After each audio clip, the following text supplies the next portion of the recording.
مساء الخير, good evening, ladies and gentlemen, distinguished guests, Your Excellency, General Counsel. Thank you very much for coming tonight. It's a great honor to welcome you here. Thanks for the French Culture Center for hosting us tonight. It's more than a privilege to be here one more time. We wish for this garden to grow with such a beautiful presentation and such beautiful people. Thank you again for coming tonight. It is my honor tonight, on behalf of the Educational Bookshop and the French Institute, to welcome you and to welcome our distinguished panel tonight. I have on my right Dr. Rashid Khalidi, more than famous to be introduced. It really is a great honor, Dr. Rashid, to be next to you, introducing you tonight in Jerusalem, your beloved city and my beloved city, and I'm sure lots of people on front of me will share that feeling. On my further right is Dr. Mamdouh Al-Aker, who is also our distinguished guest tonight, and he will be moderating the discussion tonight. Without any further delay, I'm sure you are here to listen to them rather than to me. I would just ask you kindly to switch off your mobile phone or to put it on silent or low volume or whatever you see appropriate. The books are on sale on the table there. We have 4 or 5 titles for Dr. Rashid. I know he will be speaking about 1 or 2 in details tonight. I wish you a very informative and pleasant evening. We will have question and answer, I'm sure, afterwards. I'm sure and I hope you are warm enough. Thank you very much, Dr. Mamdouh. The stage is yours.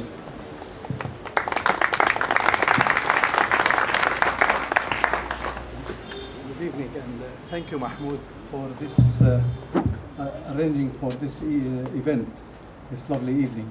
Actually, it is my privilege to introduce a friend and a colleague in the journey of negotiations. You know now how it came to materialize.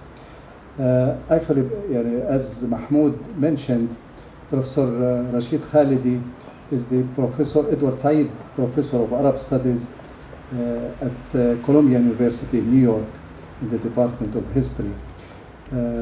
He has written many books about the Palestinian cause and about the American policies, but this last book was published a few months ago, is a distinguished one in many aspects. First of all, the timing of its publication. I think it is timely published at this very moment when the negotiations between the Israeli side and Palestinian side, again, once more under the auspices of the honest broker.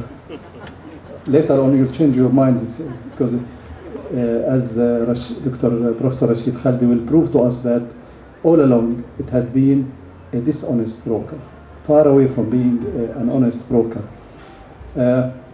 Actually, I will let Professor Khalidi to introduce briefly the book, and because I want to go through a journey through the book in many aspects, because I believe that not only it is rich, the book is rich in the information it contains, but also reflecting on very interesting aspects. There have been a theme all through trying to expose what he calls the corruption of the language or distortion of the language. It's a very interesting aspect. Because I would like really Professor Khalidi at one stage of our discussion this evening to reflect on this theme. And then I think it is very important to try to allude to the conclusions or some lessons to be learned from all this digging through the documents from the Israeli-Palestinian negotiations under the auspices of the American broker. So allow me to introduce first Professor Khalidi, just to have a quick brief, because just one last sentence is that he takes us through a journey through 35, he chose 35 years of 6 consecutive administrations, from Carter till Obama now. And then he opted to choose certain moments which can really tell what he meant by the deception of the broker. Thank you. Please, Rashid. Thank you, Mamdouh. Thank you all for coming tonight. I'm going to speak in English. That's what my friends at the Educational Bookstore asked me to do. I'd be happy to answer questions afterwards in Arabic. And I will say a few words about the book, especially how I came to write it. And then Dr. Mamdouh, who was my colleague for much of the material that, I'll explain to you how he was my colleague. I'm not a medical doctor, but he was my colleague for a brief period. Will ask me some questions, and I think that in responding to those questions, more of the logic behind this book will come out. I was living in Jerusalem 23 years ago, and I was working on Palestinian private papers for a book that I published many years ago called Palestinian Identity, which is available in the Educational Bookstore if you're interested. And I was using private papers of various families in the city. I used papers from the Budairi family, I used papers from the Husseini family, I used papers from my own family. And I had occasion to go to Allah yarhamu Faisal Husseini Abu al-Abid to ask him about any papers he might have in his possession. And he said, well, ya Rashid, I don't have any papers. My father, you know the history of his family, Abd al-Adir, Musa Kazim Pasha. I don't have any papers myself, but by the way, there's a likelihood that Secretary Baker was going to begin a negotiating process, and we need some advisors to the Palestinian delegation that will be formed. And I said to him, Abu Hamid, this is not going to happen. And he said, Manish, are you willing to serve? I said, yes, طبعا, I'm willing to serve. And I forgot about it completely. I went back to Chicago, and one day I'm sitting there having dinner peacefully in Chicago, and the phone rings, and they're calling me from the State Department saying, we need your passport immediately because you have been approved as one of the advisors to the Palestinian delegation, and you have to go to Madrid next week.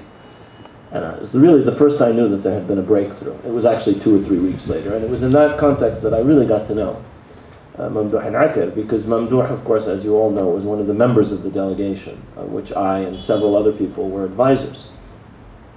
And as a result of the 2 years that followed, when we served together for 10 years, he as a full member of the delegation, myself and others as advisors to the Palestinian delegation, to the Palestinian-Israeli negotiations in Madrid and in Washington, I collected an enormous number of documents, many hundreds of documents, all the material produced by the Palestinian delegation, all the material that was delivered to us by the Israeli delegation, most of the documentation that we produced in our meetings with the Israelis and with the Americans, and much other documentation. And as a historian, of course, I kept thinking to myself, I want to use these documents. I have to find a way to use these documents. Time went by, I never had the opportunity. And one day one of my students came to me and started showing me material that he was finding in the Israel State Archives, in the presidential archives of President Reagan and President Carter. And I started seeing things that looked exactly like what we had been dealing with in Washington. In other words, I started seeing from the American archives and from the Israeli archives materials that indicated that, in fact, what we had been involved in was part of a much larger, much more complex story. And it was at that point that I realized how I wanted to write the book using the documents that I'd been collecting. I didn't just want to write about our limited experience of 2 years in Madrid and Washington, 1991, 1992, 1993. I didn't want to just write about how that led to Oslo. I realized that I could put that in a larger framework. And it is out of that experience and out of the work of others, in fact, that enabled me to put what I had learned and what I knew and the materials that I had, and some of which nobody else had, or at least none that had never been published, if other people had them, into the form of this book. So it is a book about a narrow aspect of American policy dealing with Palestine over the past 35 years. And what it shows is that there's been a consistent pattern. There's been a consistent pattern in that, as I discovered from work that my own students, my own PhD students were doing, American policy on Palestine has been very largely determined by factors other than Palestine, the Palestinians, the Palestinian position. It's been largely determined by the Israeli position. One of my students discovered, and I publish here in this book, notes made by Menachem Begin at the time of Camp David in 1978 in English and Hebrew, in which he sets down his vision of Palestinian autonomy. Similarly, I publish from a few years later, from the time of the Reagan plan in 1982, a US government estimate by the CIA of what the Israeli position would be on Palestinian autonomy. And you look at what Begin wrote in 78, and you look at what the American estimation of the Israeli position in 1982 was, and you look at the documents that were presented to us under both Shamir and Rabin in Washington, and you look at Oslo, and you are looking at exactly the same positions, whether they're American or Israeli. In fact, essentially, Begin's ideas form the basis for the agreement that was signed exactly 20 years ago, this month, in Washington. Now, to me, this was not entirely a revelation, but to have documentary evidence in Begin's own handwriting that exactly the limits, exactly the restrictions, exactly the conditions that he saw: no Palestinian state, Israeli control of security, absolutely unlimited settlement in the occupied territories, and many other conditions, were then, again, the estimation by the United States intelligence services in 82 of the Israeli position, and were essentially the positions which we were confronted with in Washington from the Israelis. And then, if you read the Oslo Agreement and every subsequent agreement, they form the absolute ceiling, the absolute limits, the unbreakable conditions of the agreements that were signed by the PLO in 1903, 94, 95, 96. So this is the core of this book.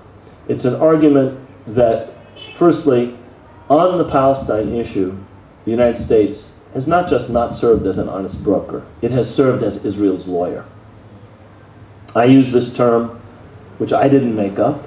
I borrowed it from Aaron David Miller, whom we sat across the table from hundreds of times when he served in the State Department. And he got it from somebody who should know, a man by the name of Dr. Henry Kissinger. And that is exactly what role the United States plays in dealing with Palestine. One of the other things that I show in this book is that this is not true with American policy in the Middle East generally. When vital American interests dictate that the United States do something, it goes ahead and does it without any attention to Israel's interests, Israel's concerns, the Israel lobby, and so forth. And I give a number of instances in this book, and I go back to one of the reasons for this, which is a memorandum of understanding between the United States and Israel, going back to 1975, in the form of a letter from President Ford to then Prime Minister Rabin, in which the United States commits itself to not putting forward any proposal on Palestine which does not have the prior approval of Israel. Which essentially means that the United States puts forward no independent proposals of its own on this issue. That does not limit them in any other sphere when it has to do with Lebanon or Syria or Iranian nuclear weapons or the first or second disengagement agreements in the Sinai or many, many other things. The United States does what its national interests dictate. On this issue, however, because it chooses to be limited by this 1975 agreement, the United States does not do anything that does not have prior Israeli approval. That could change, but what I show in this book is that until this point, that has been the situation.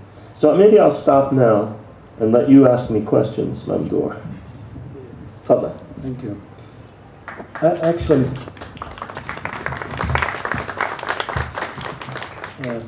from what you have just said, really it puzzled me all through the book.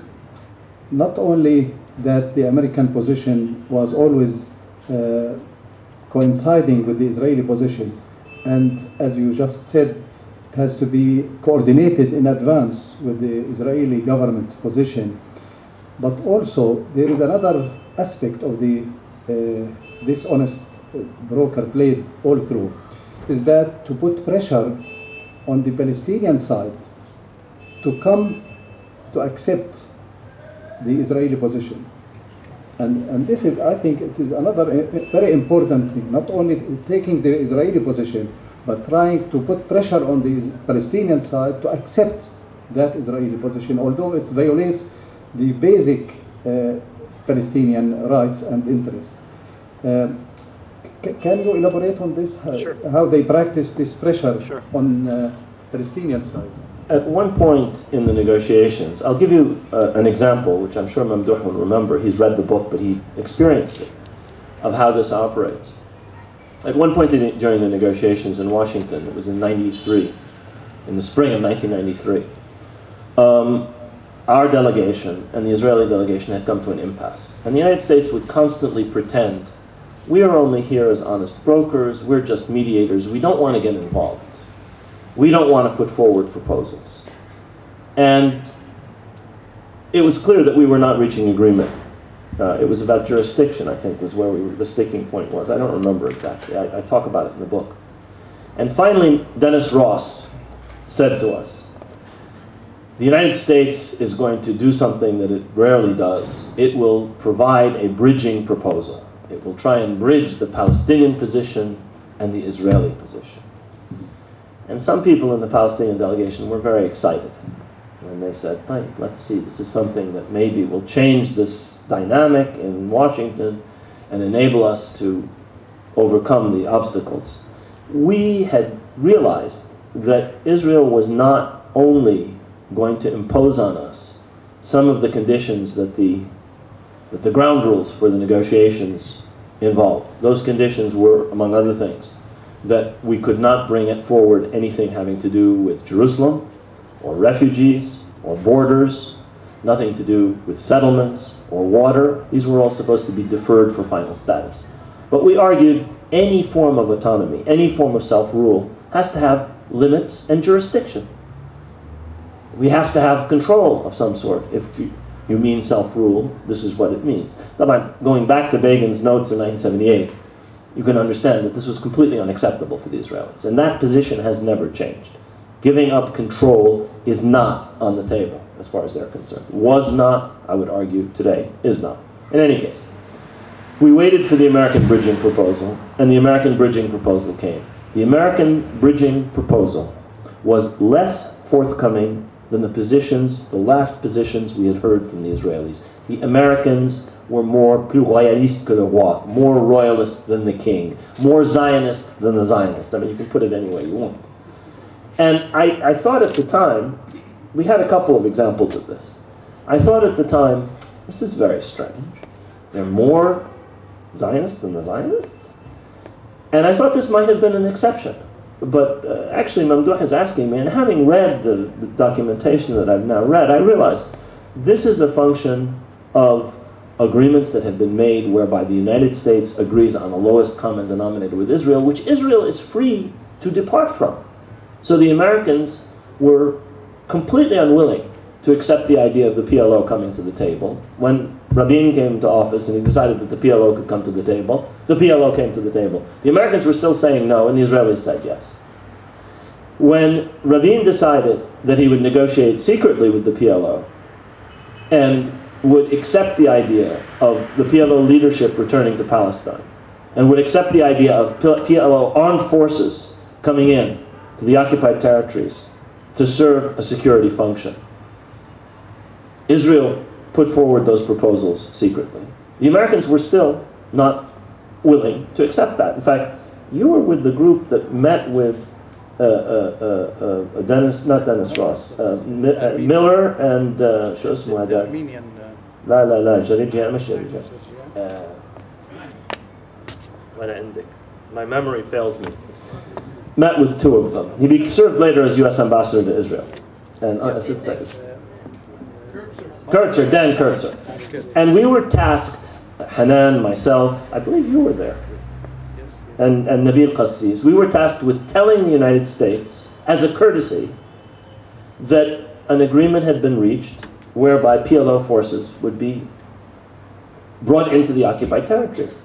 And I quote at length from Mahdar al-Jalsi, the transcript of this meeting, the astonishment of Dan Kurtzer, or at least the simulated astonishment of Dan Kurtzer and Aaron David Miller, one of them says, this is unrealistic.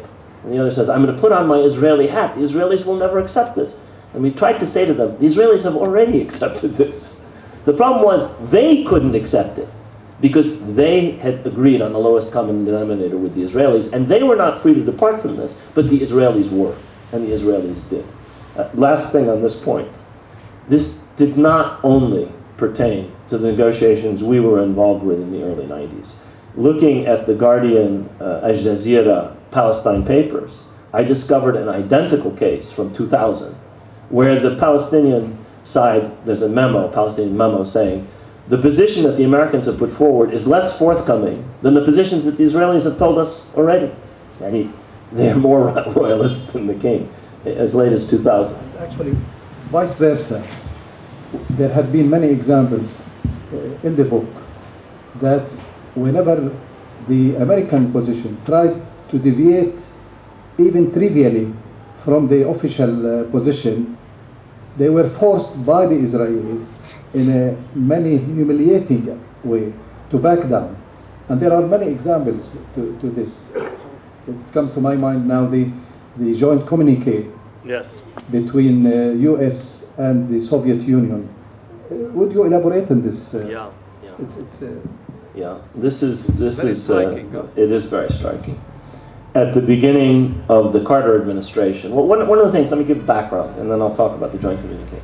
One of the things I talk about in this book is that 5 of the 6 presidents, each in his own way, has tried to liberate the United States from these quyud, from these constraints, which are self-imposed, of course, and which are enforced by the lobby in Washington.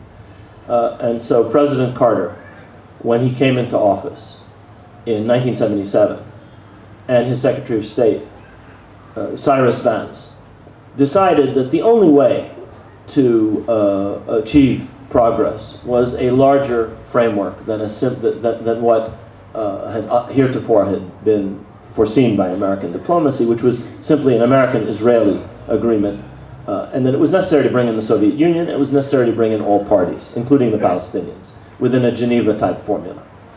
And so Secretary Vance met with, I believe it was Andrei Gromyko, who was then the Soviet foreign minister. And they issued a joint communique in early 1977, February, March, I don't remember when it was. And the joint communique said, the only way to Middle East peace is through a comprehensive settlement involving a Middle East peace conference, including all the parties, including the Palestinians. And I show in the book how after the United States made a decision with the Soviet Union on a position to take, then Foreign Minister Moshe Dayan came to Washington and basically forced the United States to back down on that position. Only a few days. Within a week. Within a week, Dayan was in Washington. By the end of that week, a memorandum of understanding had been published, whereby the United States basically backed down.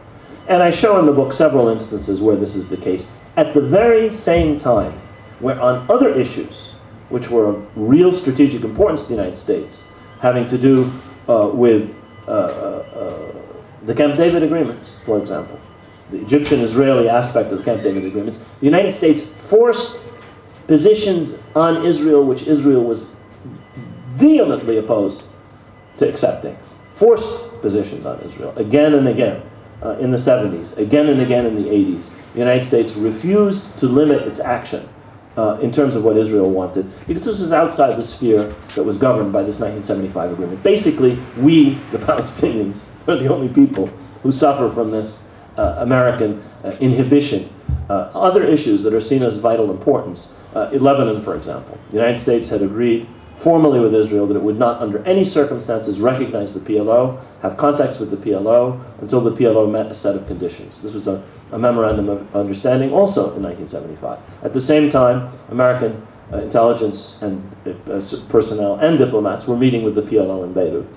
And Kissinger explains this in his memoirs. He said, the secret memoranda that we had with the Israelis, the memoranda we had of understanding we had with the Israelis, did not govern Lebanon, just covered Palestinian issues.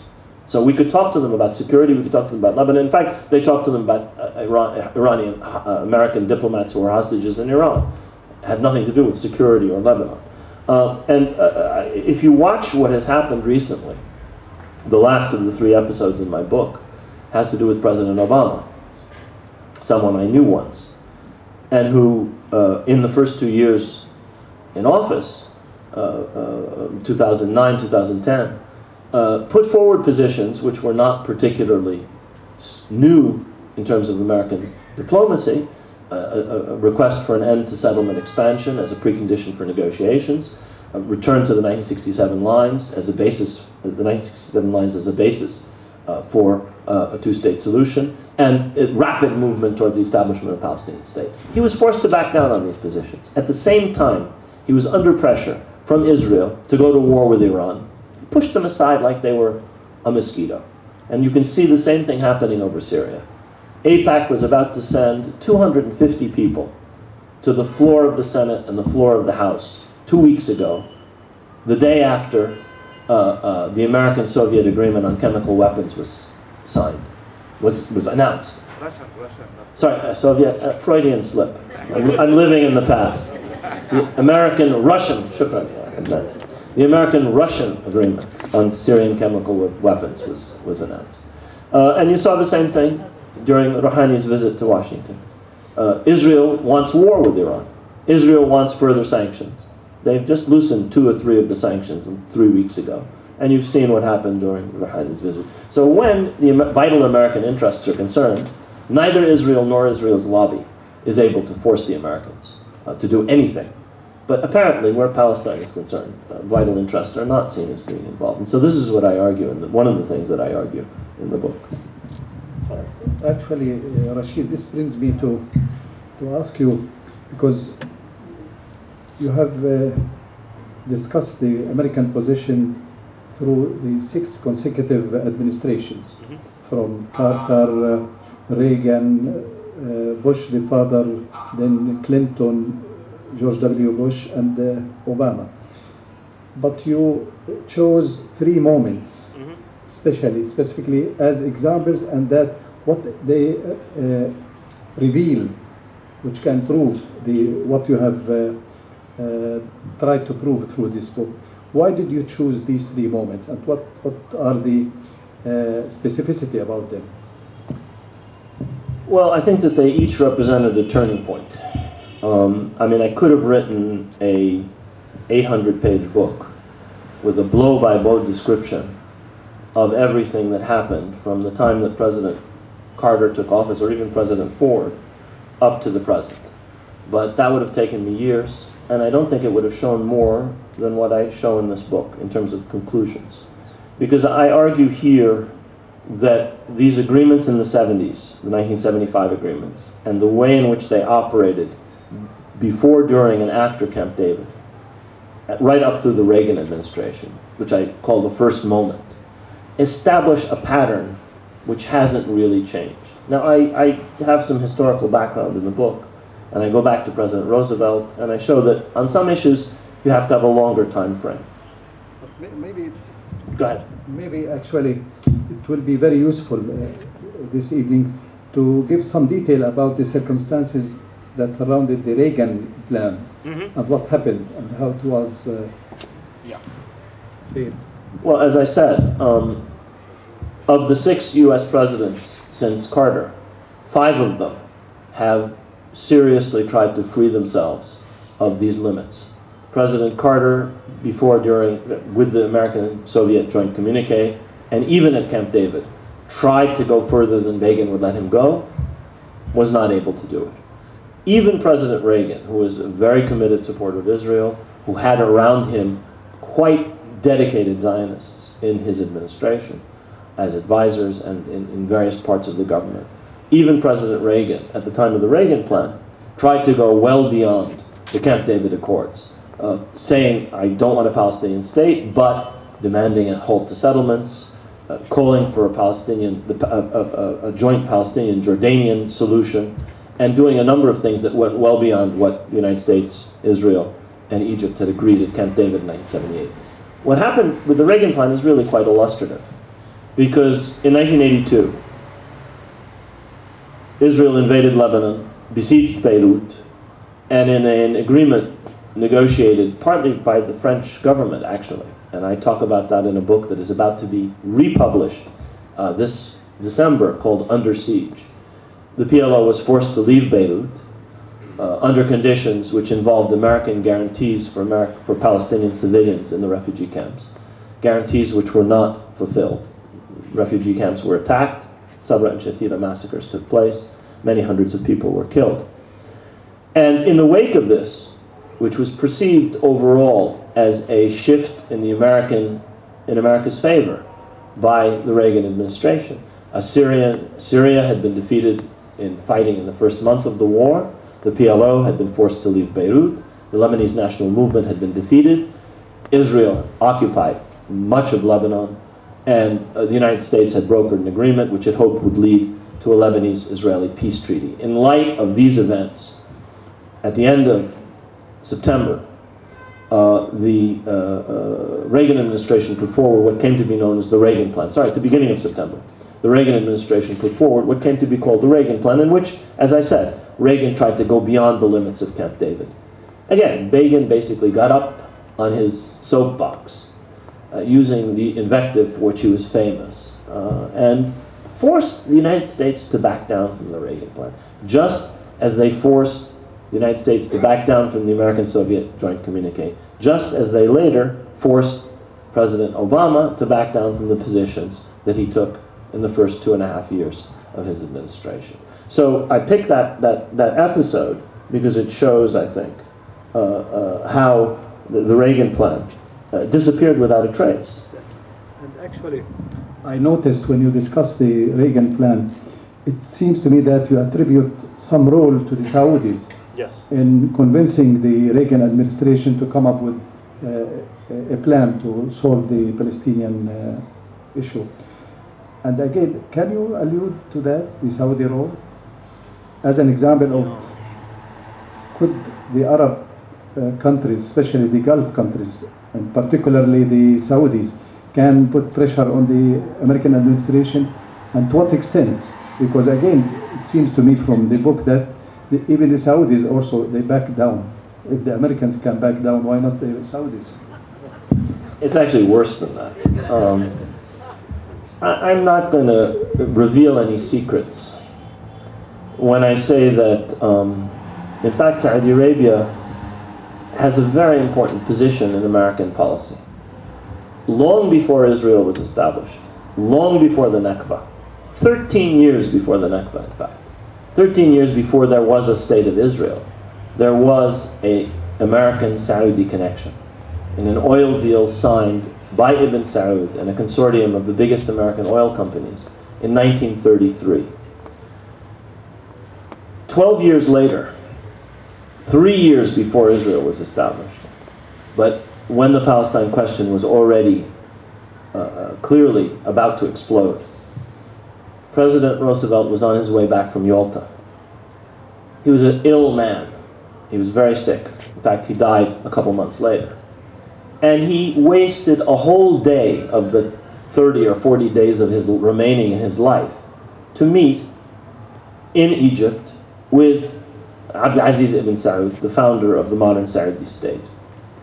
They met for a whole day. We have a transcript of the meeting. And we have the letter that President Roosevelt sent to Ibn Saud after that, early in April, about a week before he died, actually, before Roosevelt died. And the letter said many things, but it said, I understand how important Palestine is to the Arabs, and I promise you that the United States will take no action in Palestine without consulting with the Arabs and will do nothing to harm the Arabs. President Roosevelt died. President Truman came into office. President Truman was very different from President Roosevelt in a number of ways. President Roosevelt had a deep understanding of the importance of oil. He had been Secretary of the Navy during World War I, Assistant Secretary of the Navy, when the United States shifted from coal to oil, and the whole American fleet became dependent on oil. He understood the strategic importance of oil. He understood the importance of the agreement signed in 1933. He wouldn't have wasted a whole day on Ibn Saud if he didn't understand that. He understood how strategically located Saudi Arabia was. He understood how important the Dhahran base was to the United States. Truman was different. Truman had no experience outside the United States, except having served as an artillery officer in France in World War I. And his calculations were entirely domestic. And so what I show in the book is that in spite of these promises that the United States had made in this letter from Roosevelt to Ibn Saud, the United States immediately under Truman betrayed those promises again and again and again. The Anglo-American Commission of Inquiry, the partition resolution, the overt support for Israel after recognizing Israel, sending arms, and so on and so forth. And the amazing thing is the Saudi reaction. There was no reaction. There was no reaction. In fact, the U.S. Secretary of State writes a letter to the Saudis in the summer of 1948, in the middle of the Palestine War, thanking Ibn Saud for his constructive role. So there's a place where I call the Arab Gulf states the dog that did not bark. They have the capability, should they so choose, to influence the United States, to at least insist, here's the letter that you sent us. Do not harm the Arabs, consult with us.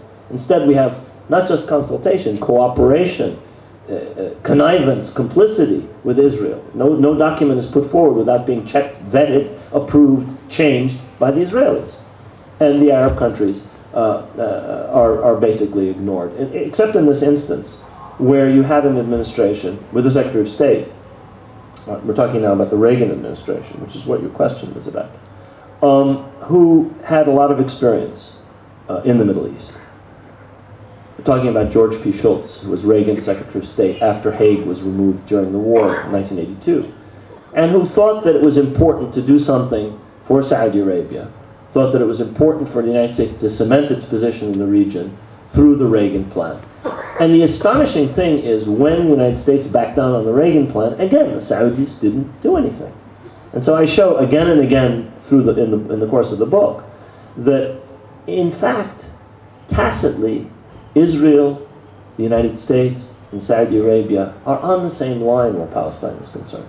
The Saudis don't say that. Their public position is always impeccable.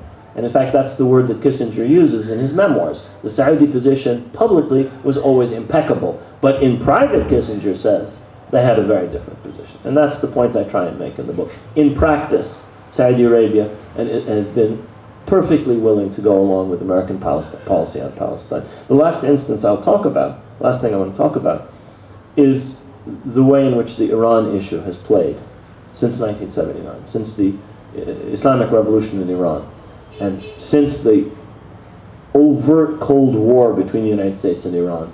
For Saudi Arabia, the conflict with Iran, their strategic conflict, their ethnic conflict, Arab-Persian, and their religious conflict, Wahhabi-Shi'i, is much more important than anything else.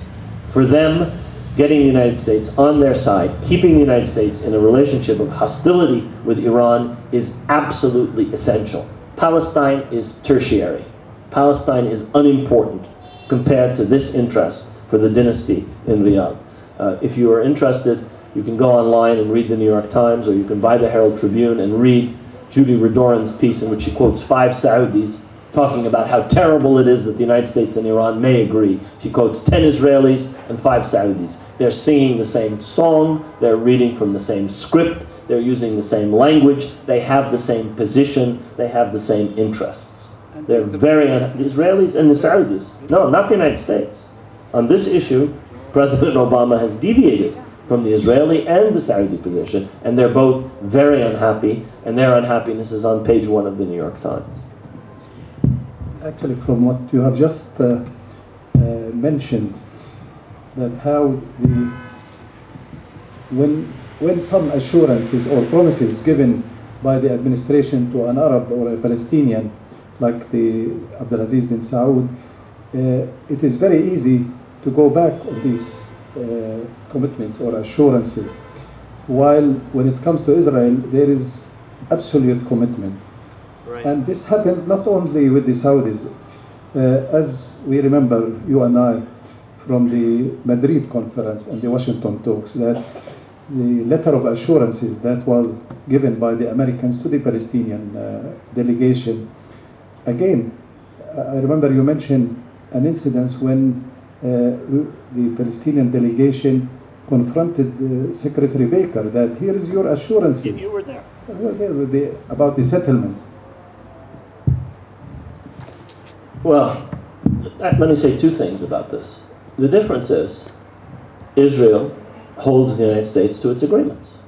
Israel will not let the Americans back down on an agreement. They will fight, they will scream, they will raise hell. They demand that the United States remain faithful to agreements. Arab states don't have the same determination. The other difference is that the Israelis have supporters in the United States. There's a powerful group of people for whom this is Palestine is more important to them than anything else. That is to say, Israel is more important to them than anything else. There's a group of people in the United States, lots of them, Christian Zionists, many Jewish Zionists, many other people for whom this is important.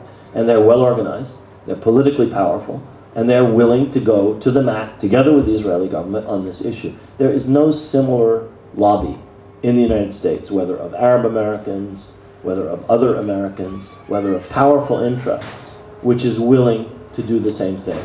And there's no Arab government, from the PLO back in the day, to the Palestinian Authority today, to the Saudi government, to other Arab governments, that will insist that the United States remain faithful to its word. I give 3 examples in the book of American commitments on Palestine. The first was President Roosevelt's letter. The second was American commitments to guarantee the security of Palestinian civilians after the PLO's evacuation. And the third were the letter of assurances that we were given before we went to Madrid. The United States was not faithful to any of these commitments, and nobody held them to account.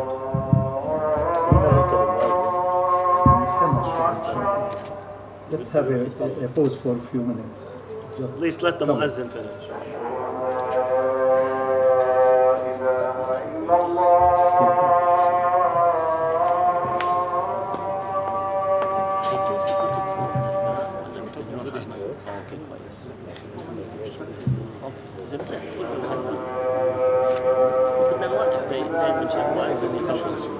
اوكي لا لا الله يخليك بعدين 10 دقايق ربع ساعة. ناخذ أسئلة؟ طيب خلينا نوقف بعد كم سؤال. بس حابب نحكي على اوكي بس يعني اخر وبعدين ناخذ أسئلة. اوكي سوي كرايسيس. طيب منيح بس انت تقول بعد ما تخلص. انطر المؤذن.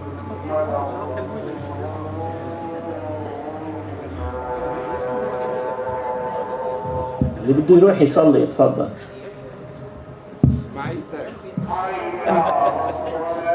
انا اقول انت الامام.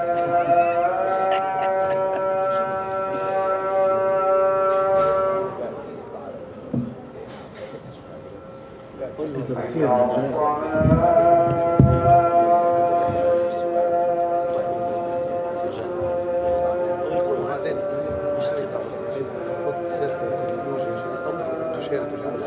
اوكي يلا تفضل بس خلينا نشوف انا نسيت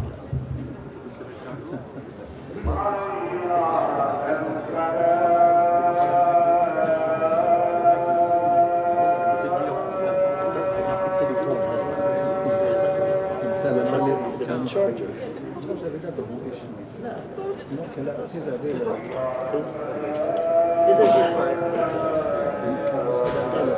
نسيت سوري كان بقدم شيء نسيت.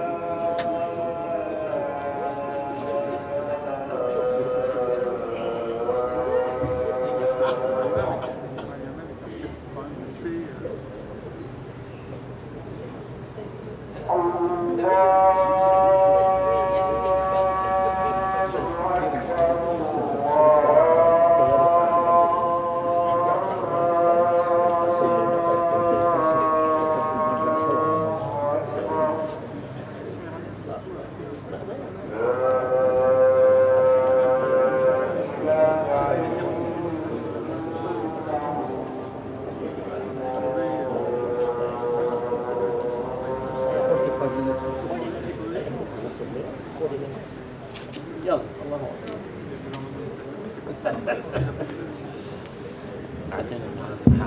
Before we start with questions and answers, I would like Rashid also to reflect on. I found it a very interesting theme. He went through the book, which is what he described as the corruption of language or the distortion of language. I think this is very important because, as from the examples you mentioned in the book, because the Israelis also are very interested in text. You remember during the negotiations we used to say that the Israeli side is very textual. So we have to be very careful in wording, and unfortunately this observation and this advice went totally unnoticed when they signed the Oslo Agreement. Nobody bothered to review the text, and not every word, every comma, every dot meant a lot.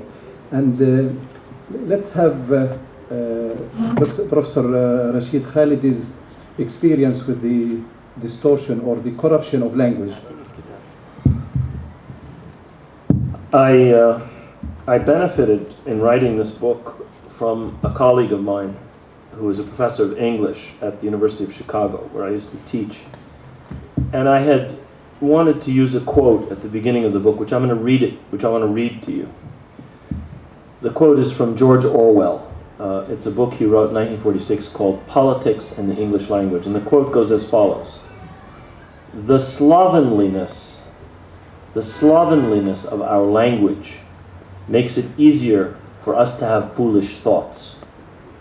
If thought corrupts language, language can also corrupt thought. A bad usage can spread by tradition and imitation, even among people who should and do know better. And so what I did, because of my colleague's insistence, was that I took this maxim of Orwell's and I applied it not just using this quote at the beginning of the first chapter, but throughout the book, to the kind of language which we've become accustomed to. Peace, process, Israeli security, Palestinian autonomy. What do these words actually mean? Terrorism. Any of these words. Now, is the killing of civilians terrorism? All civilians, any civilians, only some civilians of a certain color, nationality, and so on. What is Israeli security? Israeli security prevents the entry of pasta to Gaza. That's security? A peace process. This is a process that's gone on since Camp David, 1978, since Madrid, 1991. Since 1991, the number of settlers in the occupied territories, including occupied Arab East Jerusalem, has grown from 200,000 to 650,000. Is this a peace process? What peace is this? So what I argue is that these are corruptions of language which have corrupted our thought, the way we think, or at least the way the media thinks, the way the politicians think, the way Tony Blair in his shiny new castle at the top of the hill thinks, the way the quartet thinks, the way the New York Times thinks. And I go again and again through the book talking about the contradictions between any kind of logical understanding of what the language actually means and the way it's being used. And the terms that I gave you, peace, process, security, terrorism, are examples. I could give you many more. Autonomy. Now, what kind of autonomy is it if everybody who enters, everybody who exits is under the control of another agency, another state? I could go on and on and on. I mean, you all are more familiar with these things than I am. And so I'm arguing that there's a corruption of language. I mean, in the United States, we are most exposed to it, but anybody who deals with Israeli rhetoric is exposed to it. It's the same rhetoric. It's the same corruption of language. And it's the imposition of a certain kind of discourse, a certain kind of speech, a certain kind of set of understandings, so that you can only think within those limits. A peace process, I argue here, would necessarily involve things that are excluded from discussion. Immediate end to occupation, without any dun muqabil, without any quid pro quo. I mean, an illegal occupation should be ended. And one can go on and on and on. One could talk about what a real autonomy would mean. One could talk about what an interim period would mean. The Palestinian Authority is an interim authority. on the basis of an agreement signed in 1993, according to which it was supposed to disappear by 1998 or 1999. For the past 14 years, it's a phantom in international law. It's an interim period that is on now for over we're going on 21 years. Nobody thinks about these things. Interim? What's interim about something that's older than most of your children or your grandchildren, depending on how old you are? And actually, the problem is that the corruption of language not only corrupts thought, but it has its implication on actions and policies being followed. Anyway, Questions? let's have questions from our prestigious audience. Let's start by Dr. Alami.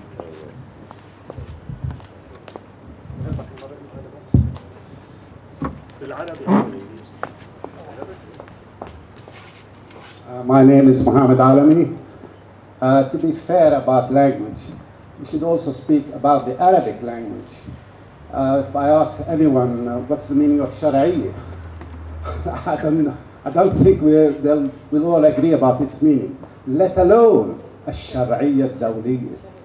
To me, I don't know what it means. But going back, I have a question. It may sound sarcastic, but it isn't.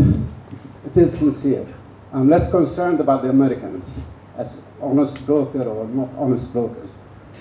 Why, in your opinion, do you think that many Arabs, including Palestinians, did take the initial premise that the Americans or Europeans would be an honest broker? I can give you the long answer and I can give you the short answer. The short answer is two words: self-delusion. The long answer has to do with interests, masalih. It has to do with lack of options. It has to do with an unwillingness to confront or to mobilize public opinion or popular forces to confront. It has to do with being intimidated by a British superpower in the period of the Mandate or an American superpower during the Cold War and after. It has to do also, especially since the end of the Cold War, with the absence of any balance to the American superpower. I mean, it's not a coincidence that the United States drove through the accords that it drove through together with Israel in the 1990s after the end of the Cold War in a unipolar world. And that those kinds of agreements were not possible in the 60s or the 70s. So there are many, many factors. A lot also have to do with the dependence. I mean, Saudi Arabia is dependent on the United States. All the Arab Gulf petro-monarchies are dependent on the United States for their internal and external security. They're dependent on the United States vis-a-vis Iran. They were dependent on the United States vis-a-vis Iraq when Iraq was a strong, unified country. They're dependent on the United States vis-a-vis Yemen, for God's sakes, which is a weak country but has a large population, and so on. And so you're talking about levels of dependence and levels of integration into the international economic system, which make it impossible for them, in my view, or almost impossible for them, to take independent decisions. They are part of that system, these regimes, in my view. And that's true of most Arab regimes, certainly since the end of the Cold War, and many before that. Dr. Adil.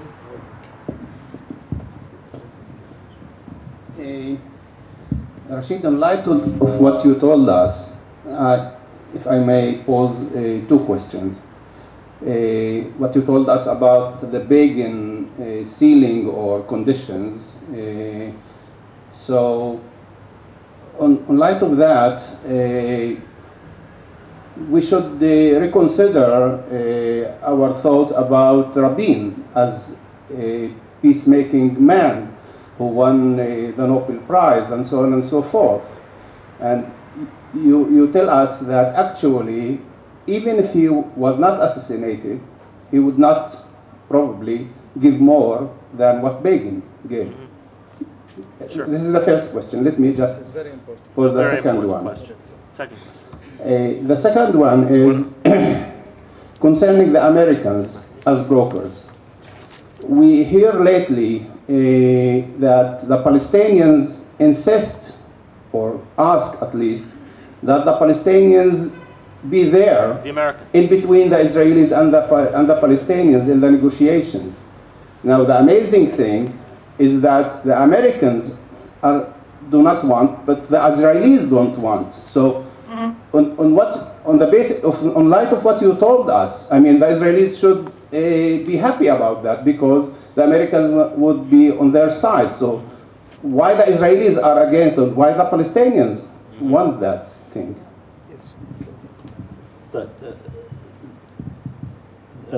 The first question is an especially good question.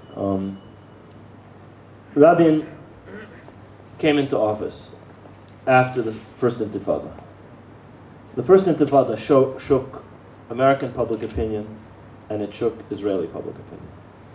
It showed Israeli security managers, the generals and the heads of the security services, that the old methods of control would not work, and that running the occupation as they had been trying to run it was unfeasible. Now, Shamir didn't learn that lesson. He didn't understand. He didn't understand that it was a new world, a unipolar world. He didn't understand many things. Rabin understood that lesson. So when Rabin came into office, he made major changes in Israeli policy. He agreed to speak to the PLO. He agreed to recognize that there was such a thing as a Palestinian people, which had never been recognized by any Israeli leader. And he agreed that the PLO represented that people, and therefore he was talking to them. And he agreed that to allow PLO leaders, the PLO apparatus, and PLO military forces into the occupied territories to perform security functions. So these represent major changes in Israeli policy from any prime minister before Rabin until Rabin. Where did he not change? And how did we know he had not changed? Well, one thing we knew had not changed is he didn't change the head of the Israeli delegation meeting with us. A right-wing, committed supporter of settlement, he's now on the Israeli Supreme Court, Yakim Rubinstein, who was contemptuous towards us, cold towards us, very deeply supportive of Begin's views. In fact, he had worked intimately with Begin. On the Syrian track, he put in Itamar Rabinovich, who was a very close personal friend of his. They played tennis, Rabin and Rabinovich. Rabinovich had worked on Syria. He'd used the archives that the Syrian army took in Quneitra to write a book on the Ba'ath Party. He actually knew something about Syria. And he came very close to an agreement. He had Rabin's confidence. He was very close to an agreement. I mean, a few acres of mud on the eastern shores of the Sea of Galilee were all that was between Israel and Syria in terms of a peace treaty. That's because of Rabinovich. One of the reasons we made no progress in Washington was because of Rubinstein. But there were other ways in which Rabin did not change the bases of Israeli policy. The concept of autonomy. The concept of autonomy was never changed. If you look at what was put forward under Shamir by Eliakim Rubinstein and what was put forward in Oslo by Yoel Singer and the other Israelis whom Rabin sent, Yair Hirschfeld and so on and so forth, in the core terms, control, settlement, occupation, Jerusalem, did not change. And I quote something in this book, which I actually, myself, something I heard in myself, which was a talk that was given by Shlomo Gazit. Now, Gazit was the man who negotiated the security agreement that was the basis of Oslo. He was Rabin's emissary to talks with somebody that Abu Ammar sent, a group that Abu Ammar sent. And they were the ones who did the agreement that we told the Americans about in 1993, that the PLO forces would come to serve to serve a security function. This is before actually Oslo. This was not negotiated in Oslo. This was negotiated elsewhere. Precisely. I was there when Gazit was asked, what about Arafat? And the person who asked the question offended him. Now, those of you who don't know who Shlomo Gazit is, you should know. Shlomo Gazit was a major general in the Israeli army. Therefore, Rabin talked to him as if he was a human being, because he was a general like Rabin. He is head of military intelligence. He was coordinator in the occupied territories. He'd served every function. He was a man who had Rabin's confidence and was a very close advisor to Rabin at this time. And he was offended by the question, and so he sort of got up the way Israeli generals get up. He said, Arafat has a choice. Arafat can be a lahad, or he can be a super lahad. Arafat can be like the head of the South Lebanese army, a Israeli auxiliary force serving Israeli purposes, or he can be a super lahad. That was Rabin's understanding of what the Palestinian Authority was there to do. It was to serve a security, and he said it, Rabin said it. He actually gave a speech. Someone quoted it in our conference yesterday, the IPS conference. He gave a speech in which he said, they can do security services for us, functions that we cannot do. That's why I brought them in. So, I don't think Yitzhak Rabin deserves a Peace Prize for that. I mean, he developed a group of Palestinians whom he saw would be Harkis, serving Israeli interests for Harkis, Algerians serving with the French army in Algeria to maintain French colonialism and suppress the indigenous population. Now, Abu Ahmad didn't accept that role, which is why he died the way he died. But that was the limit, that was the way in which I think Rabin envisaged the Palestinian. I don't think, this is the way I know Rabin envisaged the Palestinian Authority. Second question about why Israel did not want the Americans in the room. I mean, why the Palestinians want the Americans in the room is beyond me. I mean, I have a very strong position on But this. the day before yesterday, based on the dishonest broker rule, Professor Khalidi, the day before yesterday in a conference in Ramallah, he suggested that the Americans should stay. They have to stay. They're a superpower. But on the Israeli side. Yeah, no, the United States has to be at any negotiation about the Middle East. I mean, you can't have a serious negotiation, but the Palestinians should be on one side. Palestinians have no allies to speak of, so they'll be by themselves. And on the other side should be Israel and all the friends of Israel, the United States, Tony Blair, and so on and so forth. Whenever the EU decides to not be on that side, it could, move somewhere else. But right now, they'd probably be on that side as well. So why the Palestinians want them there is completely beyond me. I have no idea. Why Israel would not want them there? I think there are probably two reasons. One is that the Israelis feel that they can mug the Palestinians privately, beat up on the Palestinians privately more easily than they can with the Americans. The other reason may have to do with Martin Indyk, personally. Because as Assistant Secretary of State in the National Security Council, later as Assistant Secretary of State, and finally as Ambassador to Israel, he came to realize some things about how Israeli and American interests diverge and became rather unpopular in Israel, as did Dan Kurtzer, when he served as U.S. ambassador. Both of them, as U.S. ambassadors, were pulled by the fact that they have links to Israel, they have family in Israel, they have ties to Israel, they're sympathetic to Israel, they're committed Zionists themselves, and are torn between that and the fact that they serve the United States as diplomats and are supposedly defending American interests. And the Israeli side, I think, sees that Indyk might actually stand up occasionally for the American national interest. And of course, if they can exclude someone who stand up for the American national interest, it's in their interest to do so. Maybe two more questions. Yes.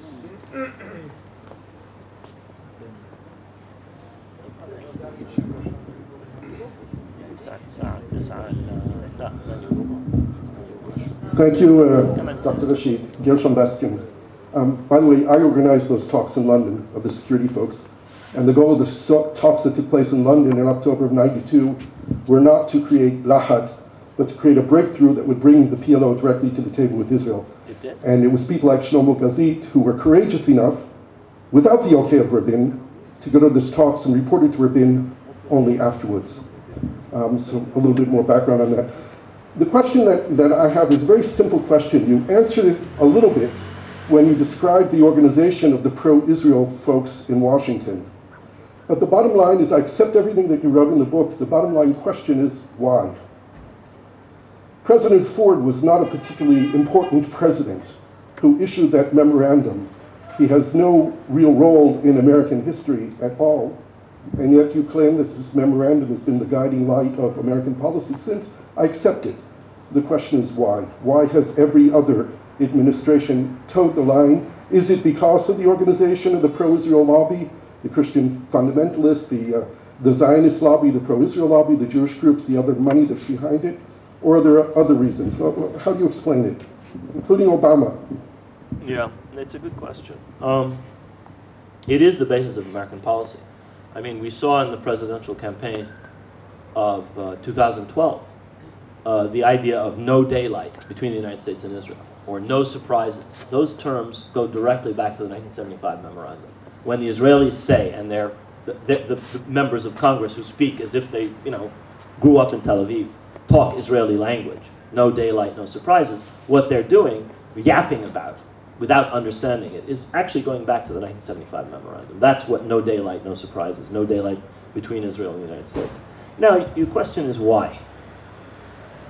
Why has multiple causes, multiple reasons? I mean, if you want to understand why Balfour and Lloyd George, why Churchill and other British cabinet ministers issued the Balfour Declaration, you have to talk about Christian Zionism, you have to talk about strategic interest, you have to talk about the skill of Weizmann as a diplomat, you have to talk about the conditions in World War I. Some of those factors apply here. I mean, you have in the United States people for whom the Bible, Protestants in particular, and evangelical Protestants in particular, and a branch of evangelical Protestantism in particular, for whom the Bible is the living truth. It is a literal document which dictates their understanding of today's world. And so for them, Israel is a continuous reality. When they read the Bible, and they see Israel today and in 2,500 years ago, they see a continuum. It's the same thing. For them, this is the word of God that this should happen. So you're not just talking in the United States. At times when there was no Israel lobby, about an Israel lobby in the 20s or the 30s or the 40s, there really was no lobby to speak of. What you had was what you have to call, I suppose, Christian Zionism. It's now much more organized. It now actually has a powerful base within the Republican Party, so it is a serious political force today, Christian Zionism. The other aspect is the way in which the American Jewish community has been taken over by organizations that claim to speak in its name and that are to the right of Genghis Khan. I mean, they're well to the right of Netanyahu on almost everything. War with Iran, racism towards the Arabs, denying the idea of a Palestinian state. I mean, the major